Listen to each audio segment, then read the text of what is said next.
விலங்குகளிடம் அன்பு செலுத்த வேண்டும் என்ற மனித நேயம் மறைந்து வரும் நிலையில், வீதியில் நின்ற ஒரு நாய் மீது நபர் ஒருவர் கல்முனைக்குடியில் மிக மோசமான முறையில் வன்முறையை பிரயோகித்துள்ள சம்பவம் பெரும் அதிர்ச்சியை ஏற்படுத்தியுள்ளது. புனிதமான கதிர்காம பாத யாத்திரையில் லட்சக்கணக்கான பக்தர்கள் பக்தி பரவசத்துடன் பயணித்துக் கொண்டிருக்கும் வேளையில், இந்த வாயில்லா ஜீவன் நாய் சுப்பிரமணியம் கதிர்காம பாத யாத்திரைக்குச் செல்லும் போது நபர் ஒருவரால் மிக கொடூரமாக எட்டி உதைக்கப்பட்டுள்ளது. நாம் அனைவரும் தெய்வமாக அல்லது ஒரு சக உயிராக கருதி நேசிக்கும் இந்த வாயில்லா ஜீவனை அந்த நபர் உதைக்கும் புகைப்படம் மற்றும் காணொளி தற்போது சமூக வலைதளங்களில் வெளியாகி பெரும் பேசுபொருளாக மாறியுள்ளது.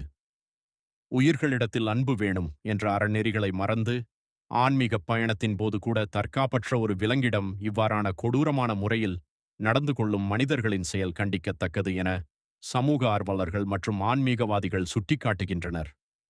இவ்வாறான விலங்கு வன்முறைகளில் ஈடுபடும் நபர்களுக்கு எதிராக உரிய சட்ட நடவடிக்கை எடுக்கப்பட வேண்டும் என்றும், இதற்கான தண்டனை இத்தகைய செயல்களில் ஈடுபடும் பிறருக்கும் ஒரு பாடமாக அமைய வேண்டும் என்றும் பொதுமக்கள் மற்றும் பக்தர்கள் கோரிக்கை விடுத்துள்ளனர்.